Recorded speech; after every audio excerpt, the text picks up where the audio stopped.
প্রশাসন ক্যাডারের সাথে দ্বন্দ্বেই এনবিআরের আন্দোলন হয়েছিল, যা পরবর্তীতে সরকার বিরোধী আন্দোলনে রূপ নেয় বলে জানিয়েছেন জ্বালানি উপদেষ্টা ফাউজুল কবির খান। দেশের অর্থনীতি ক্ষতিগ্রস্ত করা ও রাজস্ব আদায় বাধাগ্রস্ত করাই আন্দোলনের উদ্দেশ্য ছিল।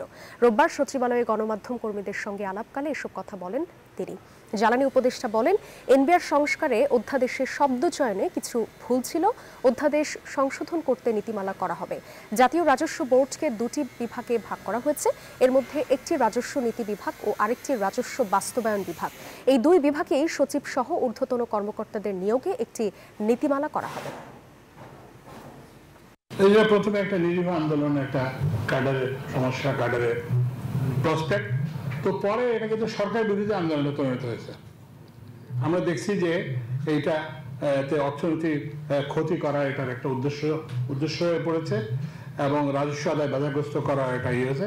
সমস্যাটার সূত্রপাত হচ্ছে যে বিসিএস প্রশাসন ক্যাডারের সঙ্গে অন্যান্য ক্যাডারের যে বিরোধ, এবং এইটা ওই যে শুল্ক আবগারি এবং আয়কার, এটা একটা পুরনো বিরোধ। আপনারা জানেন যে ওদের আরেকটা 24 ক্যাডার না কত মিলে একটা ওদের আরেকটা সেশন আছে।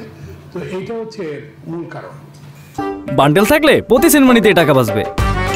বিকাশ সেনমানি বান্ডেল কিনে জিতুন প্রতি লেনদেনে।